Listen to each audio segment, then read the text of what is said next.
Hello friends, GK गुरुजी अड्डा के YouTube platform पे मैं शैलेश आप सभी का हार्दिक स्वागत करता हूं। प्यारे साथियों, जैसे कि आप सभी को पता है, आप सभी का सीटेट का एग्ज़ाम दिसंबर 2024 में होगा। उसी को ध्यान में रखते हुए आज हम लोग क्लास 7th की हिस्ट्री की एनसीईआरटी शुरू करते हैं। क्लास 7 की जो हिस्ट्री की एनसीईआरटी है उसका पहला चैप्टर प्रारंभिक कथन, हजारों वर्षों के दौरान हुए परिवर्तनों की पड़ताल। जितनी भी चीज़ें इससे जुड़ी हुई इम्पॉर्टेंट हैं हम आपको बताते हुए चलेंगे, चीज़ों को समझाते हुए चलेंगे। आपको बहुत ही आराम से समझते हुए चलना है। चैनल पर नए हैं तो सब्सक्राइब करिएगा, वीडियो को लाइक करिएगा और अपने दोस्तों तक शेयर करिएगा। नोट्स कंप्लीट हो गई है और बहुत ही जल्द आप सबके सामने आने वाली भी है। तो चलिए चलते हैं अपने पहले टॉपिक पर और पहले टॉपिक को देखते हैं क्या कह रहा है। कह रहा है मानचित्र 1 और मानचित्र 2 पर आपको नज़र डालना है। मानचित्र 1 अरब भूगोलवेत्ता अल इदरीसी ने 1154 में बनाया था।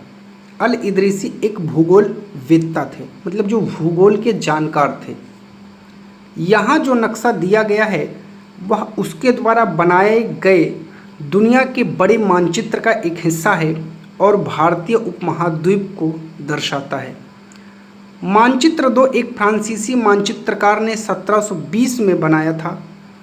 दोनों एक ही इलाके के हैं मगर उनमें काफ़ी अंतर है। अल इदरीसी के नक्शे में दक्षिण भारत उस जगह है जहां हम आज उत्तर भारत ढूंढेंगे और श्रीलंका का द्वीप ऊपर की तरफ है। जगहों के नाम अरबी में दिए गए हैं, उनमें कुछ जाने पहचाने नाम भी हैं जैसे कि उत्तर प्रदेश।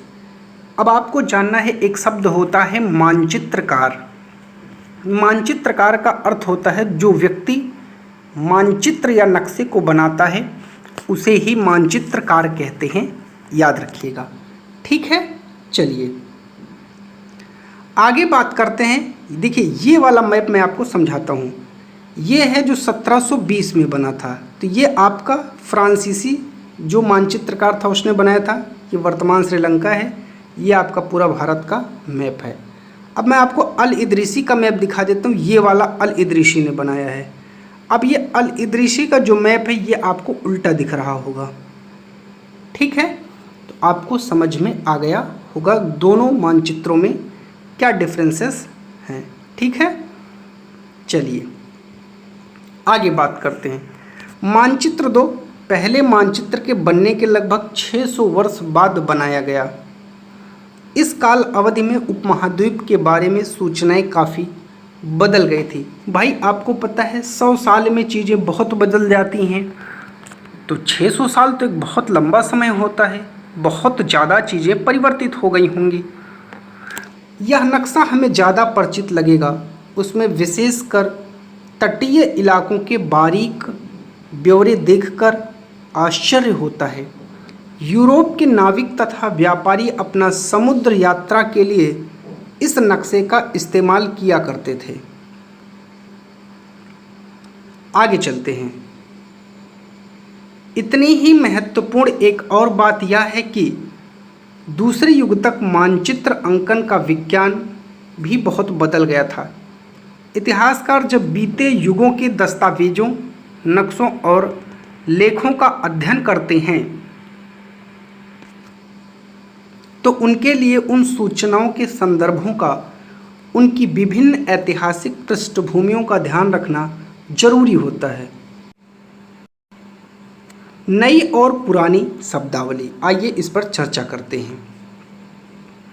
देखिए बात क्या है, अगर समय के साथ साथ सूचनाओं के संदर्भ भी बदलते रहते हैं तो भाषा और अर्थ के साथ क्या होता है, ऐतिहासिक अभिलेख कई तरह की भाषाओं में मिलते हैं और ये भाषाएं भी समय के साथ साथ बहुत बदलती हैं। उदाहरण के लिए मध्य युग की फारसी आधुनिक फारसी से भिन्न है। यह भिन्नता सिर्फ व्याकरण और शब्द भंडार में ही नहीं आई, समय के साथ शब्द के अर्थ भी बदल गए। उदाहरण के लिए आपको यहाँ समझाया गया है, बहुत ही सुंदर एग्जाम्पल दिया गया है, समझिएगा। हिंदुस्तान शब्द ही लीजिए, आज हम इसे आधुनिक राष्ट्र राज्य भारत के अर्थ में लेते हैं। अगर आपसे कोई कहता है हिंदुस्तान तो आप समझते हैं ये भारत की बात कर रहा है। लेकिन 13वीं सदी में जब फारसी इतिहासकार मिनहाज ए सिराज ने हिंदुस्तान शब्द का प्रयोग किया था तो उसका आशय पंजाब, हरियाणा और गंगा यमुना के बीच में स्थित इलाकों में था। ये लाइन बहुत इम्पॉर्टेंट है, यहाँ से कई बार क्वेश्चन एग्ज़ाम में आया है और पूछता है कि मिनहाज ए सिराज ने हिंदुस्तान शब्द का जो प्रयोग किया है वो किस क्षेत्र के लिए था, तो पंजाब, हरियाणा और गंगा यमुना के बीच में जो स्थित इलाका है उसके लिए। उसने इस शब्द का राजनीतिक अर्थ में उन इलाकों के लिए इस्तेमाल किया जो दिल्ली के सुल्तान के अधिकार क्षेत्र में आते थे। सल्तनत के प्रसार के साथ साथ इस शब्द के अंतर्गत आने वाले क्षेत्र भी बढ़ते गए, लेकिन हिंदुस्तान शब्द में दक्षिण भारत का समावेश कभी नहीं हुआ था। आपको ये भी याद रखना, आपसे पूछ सकता है कि क्या हिंदुस्तान शब्द में दक्षिण भारत का प्रवेश था, तो आपको याद रखना है नहीं, दक्षिण भारत का कभी भी प्रवेश नहीं हुआ। इसके विपरीत 16वीं सदी के आरंभ में बाबर ने हिंदुस्तान शब्द का प्रयोग इस उपमहाद्वीप के भूगोल, पशु पक्षियों और यहाँ के निवासियों की संस्कृति का वर्णन करने के लिए किया। यह प्रयोग 14वीं सदी के कवि अमीर खुसरो द्वारा प्रयुक्त शब्द हिंद के कुछ समान था, मगर जहाँ भारत को एक भौगोलिक सांस्कृतिक सत्व के रूप में पहचाना जा रहा था, वहाँ हिंदुस्तान शब्द से वे राजनीतिक और राष्ट्रीय अर्थ नहीं जुड़े थे जो आज हम जोड़ते हैं। किसी भी शब्द का प्रयोग करने में इतिहासकारों को बहुत सावधान रहना चाहिए, क्योंकि अतीत में उन शब्दों के कुछ अलग ही अर्थ थे। उदाहरण के लिए विदेशी जैसा सीधा साधा शब्द लीजिए और समझिए विदेशी शब्द को। हमारे लिए आज इसका अर्थ होता है ऐसा व्यक्ति जो भारतीय ना हो, अर्थात किसी दूसरे देश से भारत में आया हो। मध्य युग में इसका क्या अर्थ होता था, मानो किसी गांव में आने वाला कोई भी अजनबी व्यक्ति, जैसे गांव में कोई अजनबी व्यक्ति आ जाए तो उसे विदेशी मान लिया जाता था। ये मध्य युग की बात है। जो उस समय समाज या संस्कृति का अंग ना हो, विदेशी कहलाता था। मतलब अगर आप 5 किलोमीटर के दायरे में यहाँ हैं और ये 10 किलोमीटर का दूर आपके दायरे में आ गया, 5 से 10 किलोमीटर के अंतर में लोग एक दूसरे को विदेशी समझने लगते थे। ऐसे व्यक्ति को हिंदी में परदेसी और फारसी में अजनबी कहा जाता है। इसलिए किसी नगरवासी के लिए वनवासी विदेशी होता था, किंतु एक ही गांव में रहने वाले दो किसान अलग अलग धार्मिक या जाति परंपराओं से जुड़े होने के मतलब जब वो जुड़े रहते थे, जुड़े होने पर भी एक दूसरे के लिए विदेशी नहीं होते थे, याद रखिएगा। अब बात करते हैं इतिहासकार और उनके स्रोत की।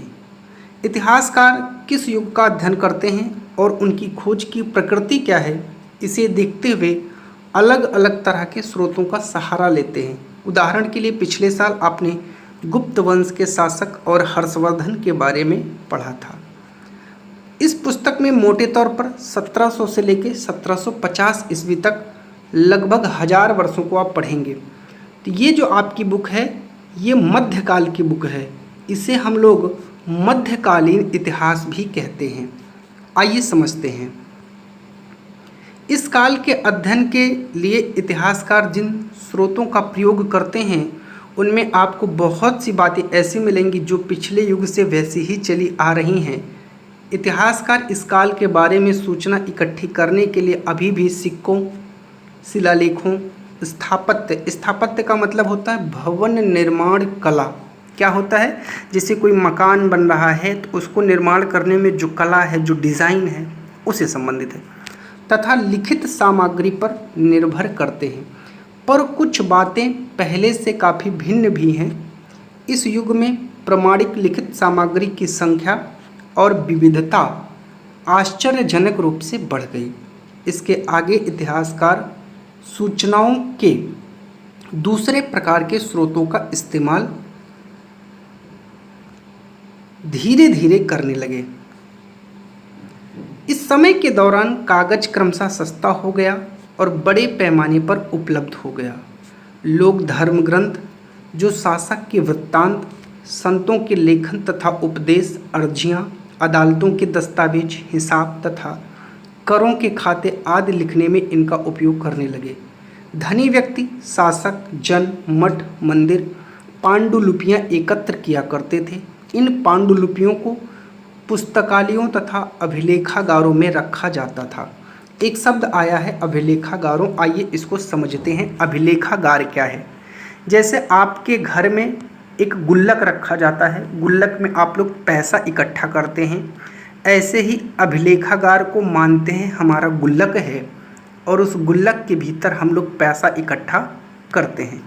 तो ऐसा स्थान जहां दस्तावेजों और पांडुलिपियों को संग्रहित किया जाता है, आज सभी राष्ट्रीय और राज्य सरकारों के अभिलेखागार होते हैं, जहां वे अपने तमाम पुराने सरकारी अभिलेख और लेन देन के रिकॉर्ड को रखते हैं। इसको पढ़ लीजिएगा, यहाँ से भी कई बार क्वेश्चन बना है।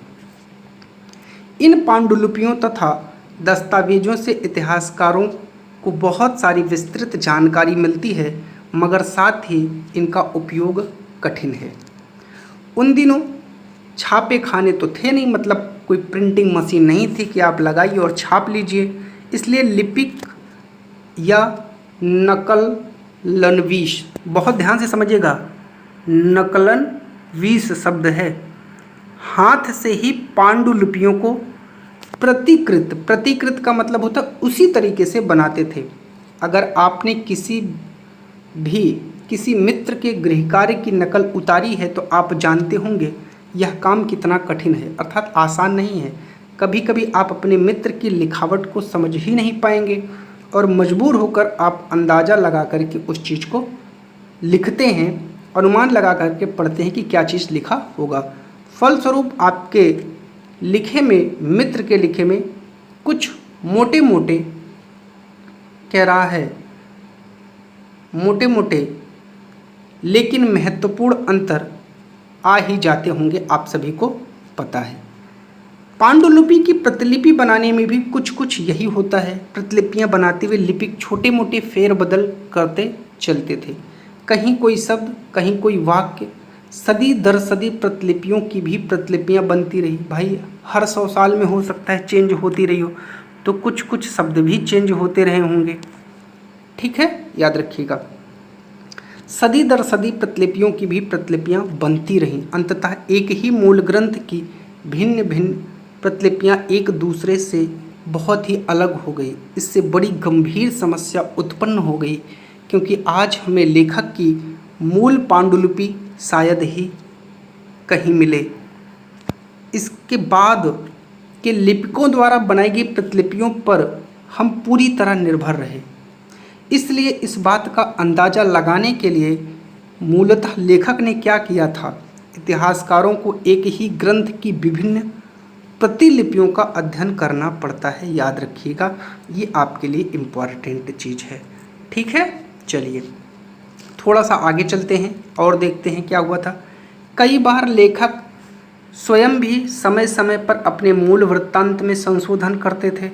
14वीं शताब्दी के इतिहासकार जियाउद्दीन बर्नी ने अपना वृत्तांत पहली बार 1356 में और दूसरी बार इसके 2 वर्ष बाद लिखा। अब देखिए 1356 में और 1358 में 2 बार इन्होंने अपना वृत्तांत लिखा, तो जाहिर सी बात है कि थोड़ा बहुत तो अंतर आया ही होगा। सिंपल सा समझिए, हमने आपको एक टॉपिक दिया निबंध कि भारत के बारे में आप लिखिए, तो जाहिर सी बात है अगर आप 2 पेज भारत के बारे में आज लिख रहे हैं और कल लिख रहेंगे तो थोड़ा बहुत आप जरूर चेंज कर देंगे, समझिएगा, सेम नहीं लिखेंगे, ठीक। तो दोनों में अंतर है, लेकिन 1971 तक इतिहासकारों को पहली बार वाले वृत्तांत की जानकारी ही नहीं थी। सोचिए 1971 में जब इतिहासकारों ने अध्ययन किया तो उन्हें 1356 वाले की जानकारी ही नहीं थी, सिर्फ 1358 वाले की जानकारी थी।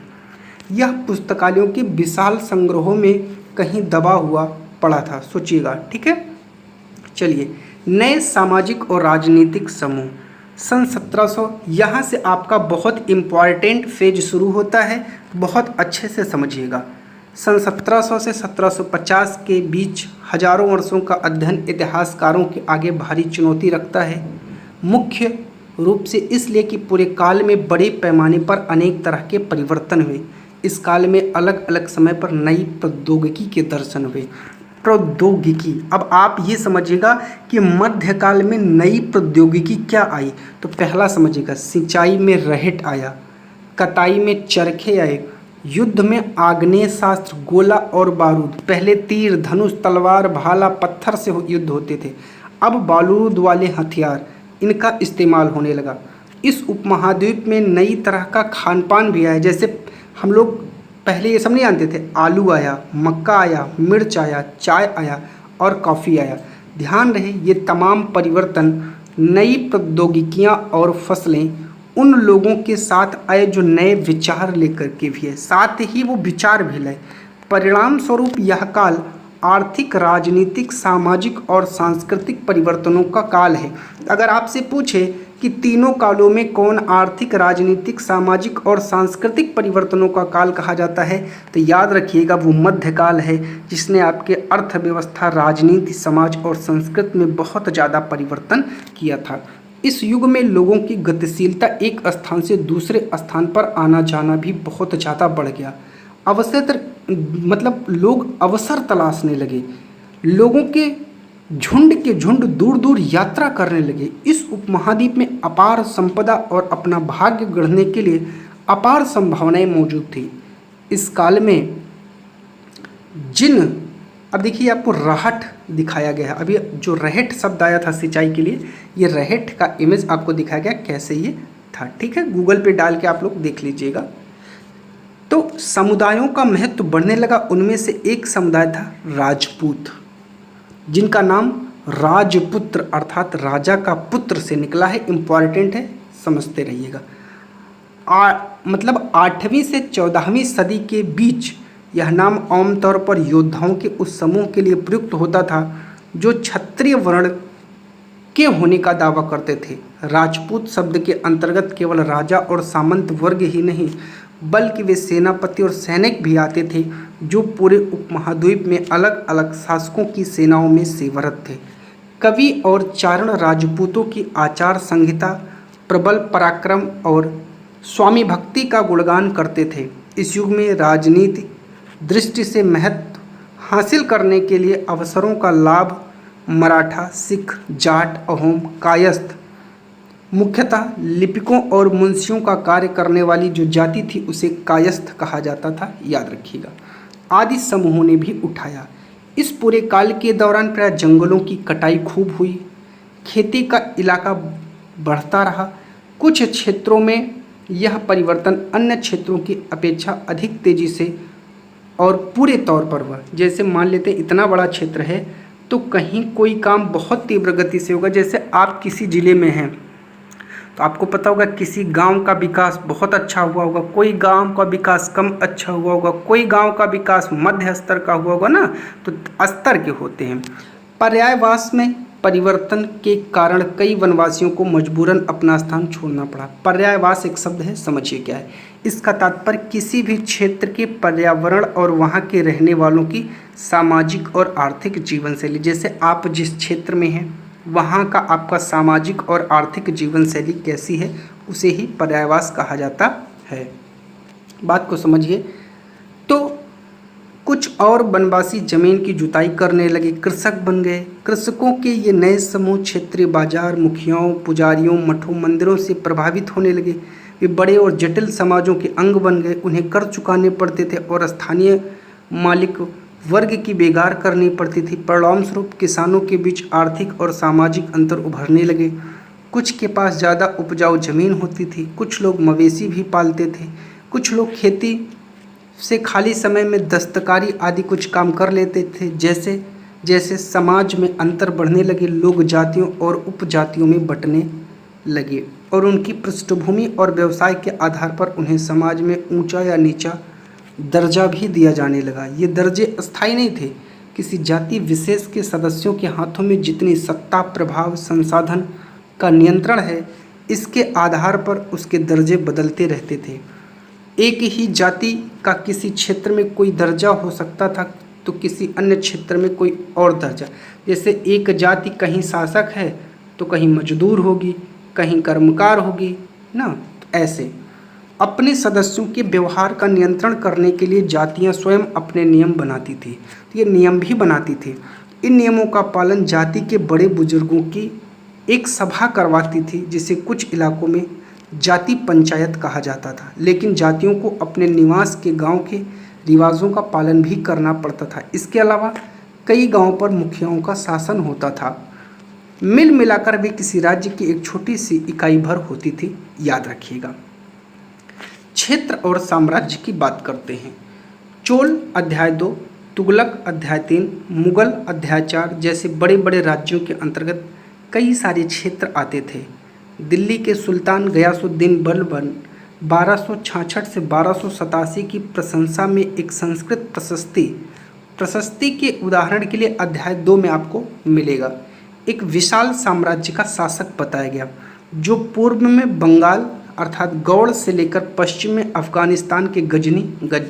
अब आपसे पूछेगा कि बंगाल का पूर्व नाम गौड़ है, गजनी का पूर्व नाम गज्जन तक फैला था और संपूर्ण दक्षिण भारत द्रविड़ भी इसमें आ जाता था। गौड़ आंध्र, केरल, कर्नाटक, महाराष्ट्र, गुजरात आदि भिन्न भिन्न क्षेत्रों के लोग उसकी सेना के आगे पलायन कर जाते थे। इतिहासकार विजय अभियान के इन दावों को अतिशयोक्तिपूर्ण मानते थे या मानते हैं। साथ ही वे समझने की कोशिश में भी लगे रहते कि शासक लोग इस उपमहाद्वीप के भिन्न भिन्न भागों पर अपने अधिकारों का उल्लेख क्यों करते थे। मेरी बात को समझिए।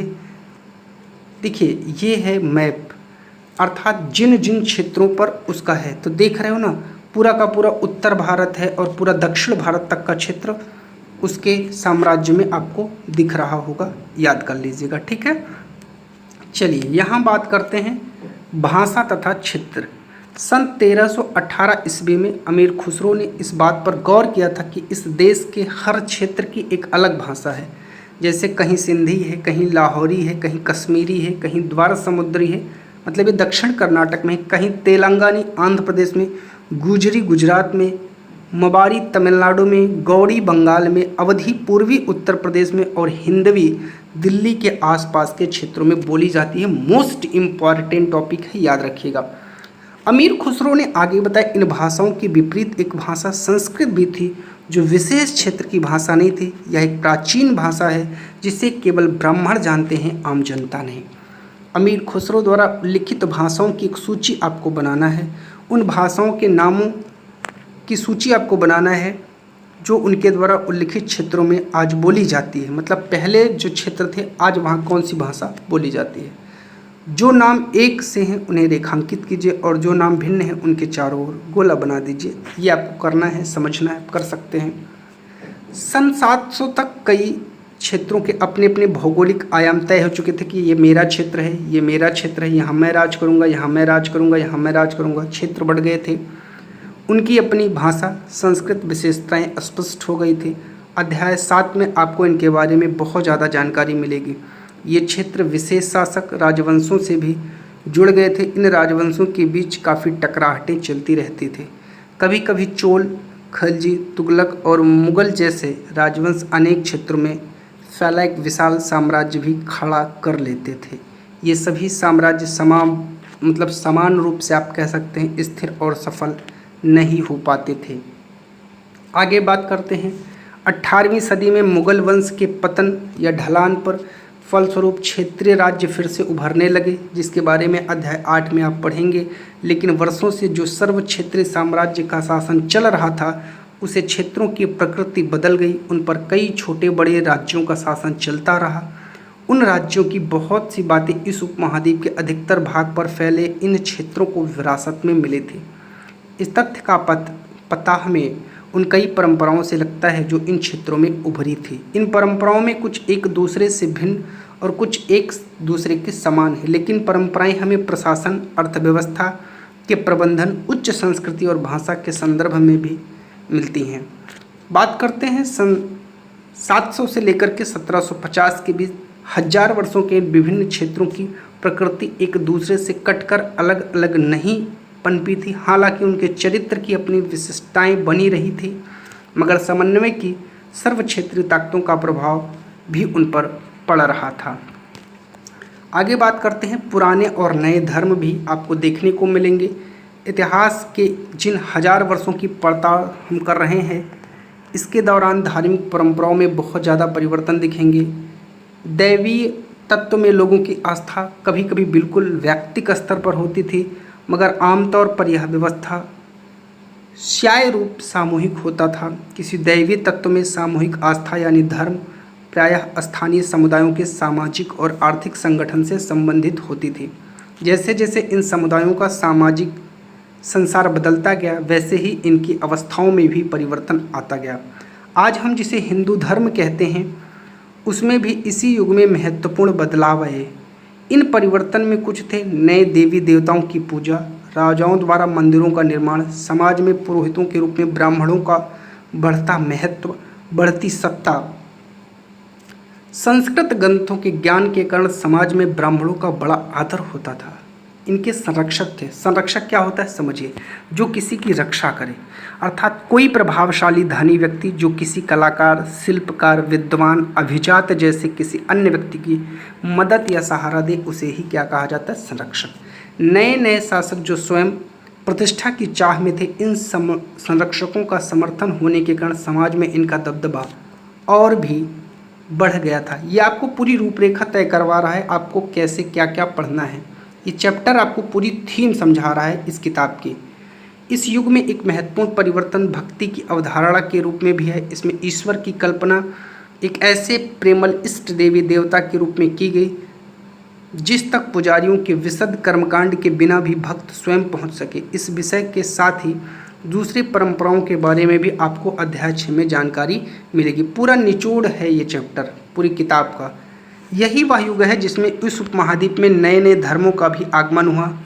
कुरान शरीफ का संदेश भारत में पहले 7वीं सदी में व्यापारियों और अप्रवासियों के जरिए पहुंचा। मुसलमान कुरान शरीफ को अपना धर्म ग्रंथ मानते हैं, केवल एक ईश्वर अल्लाह की सत्ता को स्वीकार करते हैं, जिसका प्रेम, करुणा और उदारता अपने में आस्था रखने वाले हर व्यक्ति को गले लगाता है, चाहे उस व्यक्ति की सामाजिक पृष्ठभूमि कुछ भी रही हो। कई शासक इस्लाम और इसके विद्वान धर्मशास्त्रियों और न्यायशास्त्रियों अर्थात उलेमा को संरक्षण देते थे। ये आपसे पूछता है कि जो इनके विद्वान धर्मशास्त्री हैं मुसलमानों की, उन्हें क्या कहते हैं, उलेमा कहते हैं।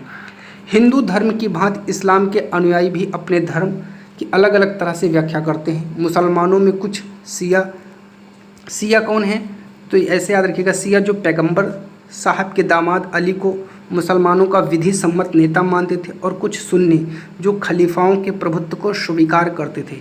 इस्लाम के आरंभिक दौर में इस धर्म का नेतृत्व करने वाले खलीफा कहलाते थे। अर्थात इस्लाम का जो आरंभिक दौर था, तो जो धर्म को लीड करता था, जो मेन लीड करने वाला नेता होता था, उसे खलीफा कहा जाता था। आगे भी इनकी परंपरा चलती रही। इस्लामी न्याय सिद्धांत, विशेषकर भारत में हनफी और सफ़ी ऐसे सिद्धांत हैं। इनकी विभिन्न परंपराओं में भी कई महत्वपूर्ण अंतर रहे हैं। ऐसे ही धर्म सिद्धांतों तथा रहस्यवादियों इनके विचारों को लेकर जो विभिन्नताएं हैं वो देखने को मिलती हैं।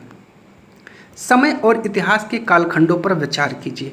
इतिहास के समय को केवल घड़ी या कैलेंडर की तरह नहीं देखते, यानी कि केवल घंटों, दिन या वर्षों को बीतने के रूप में नहीं देखते।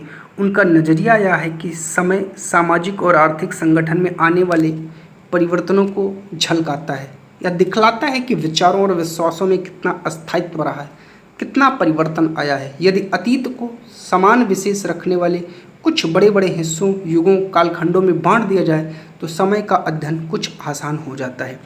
19वीं सदी के मध्य में अंग्रेज इतिहासकारों ने भारत के इतिहास को 3 युग में बांटा। ये मोस्ट इम्पॉर्टेंट लाइन है, इसको रट लीजिएगा, हिंदू, मुस्लिम और ब्रिटिश। यह विभाजन इस विचार पर आधारित था कि शासकों का धर्म ही एकमात्र महत्वपूर्ण ऐतिहासिक परिवर्तन होता है और अर्थव्यवस्था, समाज और संस्कृति में और भी कोई महत्वपूर्ण बदलाव नहीं आता। इस दृष्टिकोण में इस उपमहाद्वीप की अपार विविधता की भी उपेक्षा की जाती है। इस काल विभाजन को आज बहुत कम इतिहासकार ही स्वीकार करते हैं। अधिकतर इतिहासकार आर्थिक तथा सामाजिक कारकों के आधार पर ही अतीत के विभिन्न कालखंडों की विशेषताएं तय करते हैं। पिछले साल आपने जो इतिहास पढ़े थे उनमें प्राचीन समाजों के कई प्रकार का समावेशन था, जैसे शिकारी संग्राहक, प्रारंभिक दौर के कृषि कर्मी, शहरों और गांवों के निवासी, प्रारंभिक दौर के राज्य और साम्राज्य। इस साल आप जो इतिहास पढ़ेंगे प्रायः मध्यकालीन इतिहास कहा जाता है। देखिए लिखा है आप मध्यकालीन इतिहास पढ़ेंगे, इसमें आपको कृषक समाजों का विस्तार मिलेगा, क्षेत्र और जो साम्राज्यिक राज्यों के उदय होंगे। कभी कभी तो ग्रामवासियों और वनवासियों की कीमत पर प्रधान धर्मों के रूप में हिंदू धर्म, इस्लाम धर्म के विकास, यूरोप से व्यापारी कंपनियों का आगमन, इन तमाम चीज़ों के बारे में आपको इस किताब में पढ़ना है। भारत के इतिहास के ये 1000 साल अनेक बदलावों के साक्षी रहे। आखिर 16वीं और 18वीं शताब्दी जो है 8वीं या 11वीं शताब्दियों से काफ़ी भिन्न दिखेंगी। इसलिए इस सारे काल को एक ऐतिहासिक इकाई के रूप में देखना समस्याओं से खाली नहीं। फिर भी मध्यकाल की तुलना प्रायः आधुनिक काल से की जाती है। आधुनिकता के इस भौतिक उन्नति और बौद्धिक प्रगति का भाव जुड़ा हुआ है। इससे आशा यह निकलता है कि मध्यकाल रूढ़िवादी था और इस दौरान कोई परिवर्तन हुआ ही नहीं, लेकिन हम जानते हैं ऐसा नहीं था। इन 1000 वर्षों के दौरान इस उपमहाद्वीप के समाजों में प्रायः परिवर्तन आते रहे और कई क्षेत्रों की अर्थव्यवस्था तो इतनी समृद्ध हो गई थी कि उसने यूरोप की व्यापारी कंपनियों को भी आकर्षित करना आरंभ कर दिया। इस पुस्तक को पढ़ते समय आप परिवर्तन के चिन्हों तथा यहाँ सक्रिय ऐतिहासिक प्रतिक्रियाओं पर ध्यान देते चलें और जब भी संभव हो इस पुस्तक में आप जो पढ़ रहे हैं उसकी तुलना आप पिछले वर्ष पढ़ी हुई बातों से करने की कोशिश करें। जहाँ भी संभव हो यह देखें कि कहाँ बदलाव हुए हैं और कहाँ बदलाव नहीं हुआ है, और आज अपने आसपास की दुनिया पर नज़र डालकर भी देखें कि और भी क्या कुछ बदला है या वैसे ही चल रहा है। तो आपको इस चैप्टर में मेरे भैया कोई बहुत विशेष जानकारी नहीं मिली, 2-4 पॉइंट तो मिले, लेकिन आपको पूरे जो चैप्टर पढ़ना है उसकी थीम आपको यहाँ पर मिल गई। इस चैप्टर में आपको आपके क्लास 7th की पूरी थीम मिल गई, आपको पूरी थीम समझ में आ गई होगी। अब हम लोग जो चैप्टर 2 पढ़ेंगे वो आपके लिए बहुत इम्पॉर्टेंट चैप्टर होने वाला है और फिर वहाँ से क्वेश्चन भी आपके बनने शुरू हो जाएंगे। आप लोग चैनल पर नए हैं तो सब्सक्राइब करिएगा, वीडियो को लाइक करिएगा, अपने दोस्तों तक शेयर करिएगा। बहुत बहुत धन्यवाद।